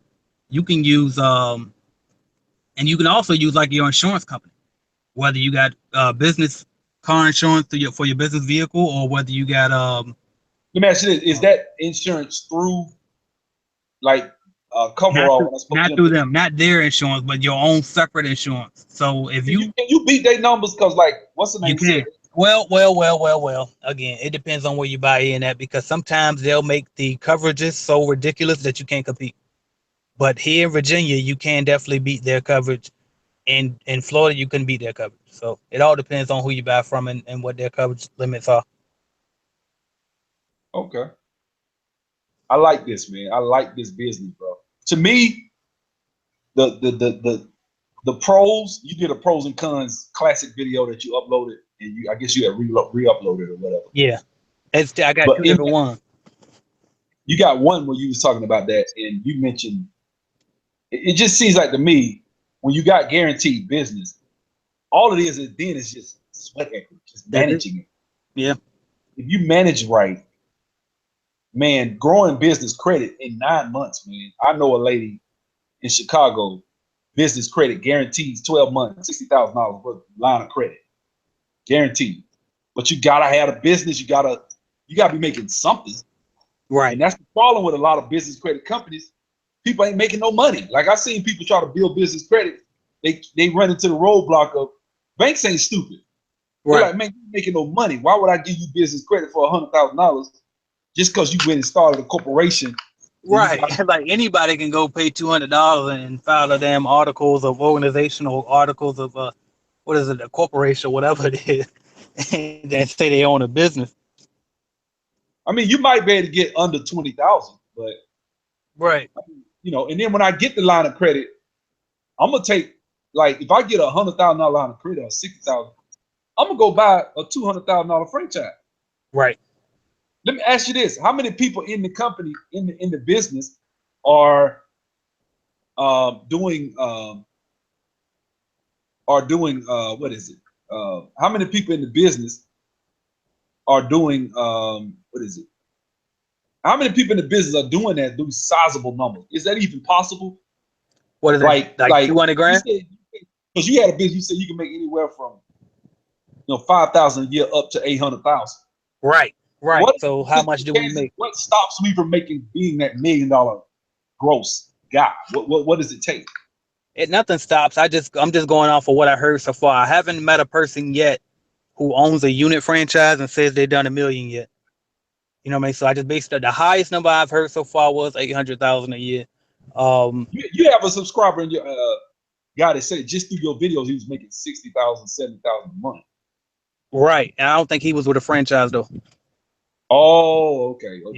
Yeah. Okay. So so when a guy if I make 800,000, how do I, I guess you can't, this is just guesstimation or conjecture, but how does a guy get, if I'm making 800,000, how do I get to keep 25% of that? What tricks would you, I know you got a video about that actually. So I think the number one thing is get your own insurance if you can. That saves a ton right there alone. If you can get your own insurance instead of going through their insurance, that's a number one saver right there. Make sure that your accounts are paid off, because when you get new accounts, you got to pay for them. So if they're not paid off and you're paying on a monthly, that eats at your monthly cash flow. So if your account's not paid off, that's why you can end up going in the lower realms of 10% of your growth. So when your account's paid off, like that makes just the biggest difference right there, because that's the bulk of the fees. The 15% they take ain't shit. You know what I mean? Like we could do that all day long, but those sales and marketing fees that they pay you for new business, that's where it's gonna make a difference. Okay, so just those two things alone really will save you tons, and then the amount that you pay your people. What else? Taxes, of course. I mean, you got to be mindful of taxes. Make sure that you have an actual tax strategist, like the person that whoever your CPA is. Make sure that they're helping you prepare for the following year and not just doing your taxes. Okay. So, but other than that, I listen to Dave Ramsey, and okay. Dave Ramsey has a guy. He does the ELP, endorsed local provider. Mm-hmm. And in Montgomery, one of his ELPs, guy by the name of Robert Vogel, Vogel. Yeah. And he's an accountant. And this guy was thorough, man. I mean, I had him do my taxes in 2006, 2005. And I was like, man, like I had another accountant before then. And he was just like, I don't know, I guess he was shoestring, but I think, Robert Kiyosaki really goes into talking about having the right personnel, man. Like you got to build a team. You do. If you build a right team, get the right individuals on your team, you can really seriously grow your business because you got the right person in charge of managing. When I had the company club, I had a partner. He didn't want to hire an accountant. And I thought that was a big mistake. Right. Because we was just sitting there every day. I mean, it took us 7 days a week. We sitting there with a pencil and paper trying to figure out where we are, how much money going out. You can't see it because it's so much. Even if it is once a month, I would think that you need to hire an accountant. That fee is important. Now, he might have charged, but when you're talking, like if you get up to $39,000, $200,000 a year, I pay that $200-300 a month. At $16,000 a month gross, I pay that $300, $400, $500 a month to make sure I know what the hell going on. I want to be able to see. Well, if you can't see, it's like boxing with your eyes closed, man. Ain't nobody Shaolin, no drunken kung fu master. You got to really see what you're doing, man. You can't see what you're doing if you don't got a good accountant. And software ain't gonna get it, man. You got to really have somebody that know what they're talking about, man. Right. Absolutely, man. Like, and I started off there, I'm hard-headed, you know what I mean? So I had to start like, hey, I'm saving some money. I can do it. They ain't doing nothing I can't do, but really they are, you know what I mean? They're saving you a lot of time for one. And then most importantly though is the fact that they know more than you. Like they're specialists. Like I'm not a specialist in anything. I do know a little bit about everything, but I don't know a lot about one thing. And so if they can come in and help me while I'm missing something or messing up or just being unorganized, not filing stuff right, they can help you with that. So I agree 100% with that. Like CPA is definitely a good investment of your money. I'm gonna tell you what happened to me, man. I had a house. I made a lot of money in 2005. I made a little change. Before I made, no, it was 2006. I made all that money, right? So I had a tax lien Mm-hmm. because I had the guy Robert Vogel sign my taxes, file my taxes. Uh-huh. So I had a lien, right? And I said, man, how am I gonna get out this lien, man? This is eating me up. I went back to Robert Vogel, man, about 2 years ago. He All said, right. man, you got the lien. They're gonna audit you if you gotta be careful. He said the best thing to do, go ahead and file all the tax returns from 2006 on up. Well, I filed all the tax returns, and by doing so, they compensated the IRS confiscated all those tax returns, and I think it's down to like $400 now. But Right. the amount was ridiculous. I ain't gonna put it out there the exact amount, but I had a real high tax lien, man. I got that joker down to $400 Yeah. because I went and got them to do, uh, I got them to do what they're supposed to do. I got the tax return, and that Right. that fixed everything. Man. And that's a big problem too, especially in the franchise world. I hear other master franchise owners telling me about franchise owners getting letters from the IRS saying that they owe taxes from years and years ago, and people coming in there crying, man, over taxes. So it's like that's definitely nothing to play with. And there's nothing to be scared of either. As long as you just got your stuff in order, make sure you file on time, and I mean, just keep your stuff organized. That's the key. I mean, to me, honestly, what it seemed like to me, the best thing to do is just get you an accountant, man. Like it just Yeah. saves so much headache and Yeah, I agree. stress. I agree. I You agree. know, Because it just especially with us entrepreneurs, we're gamblers most of the time. We're risky. We ain't scared to take risks, and we like like we'll do things that normal people, logical people wouldn't do. So if you got an accountant in place, at least they'll keep you on your game. Like, hey, I know you want to take a risk. I know you want to do that, but we can't afford to do that right now. You know what I mean? that's it. So, but I am running low on time though. But I do appreciate you having me on, man. Hey, look, man, I appreciate the whole situation, man. I mean, that's something. My channel, if I know you just found out about me today, but when you get a chance, go back through. I'm about empowerment, man. All my channels, man. Like, I mean, all my videos. That's what I talk about. Empowerment, Right. economics. I might do certain special interests, social, certain issues. Like I did a video on the Ice Cube and Bill Maher. But Right. Yeah. for me, that's it. That's Yeah. it, man. Like, you Ain't really encouraging me, man. I really appreciate it. Thanks for the time. We did about right at 2 hours, which is cool. That's what I wanted it to be. So that's it, man. I really appreciate it. I'm gonna email you my phone number, man. If you can send me back your number, man. Because sometimes I like to call people direct, man, instead of trying to. Definitely, man. Anytime, I'm here, and I just appreciate the opportunity. I appreciate anybody that's listening or will be listening, and I just thank y'all for the time, man. One final question. My mom does substitute teaching sometimes, What's up? right? Okay. She does that. Okay. Me and my brother and my two sisters want to get her out of there. JanPro seems to be a great avenue whereby we can get her out of this Okay. rigmarole of dealing with this whole, trying to go out and do the subbing. Would you advise? Because she don't, the subbing, she don't go that much. She might need like an extra $500 a month, $600 a month. Right. JanPro seems to be a good avenue. It definitely. Go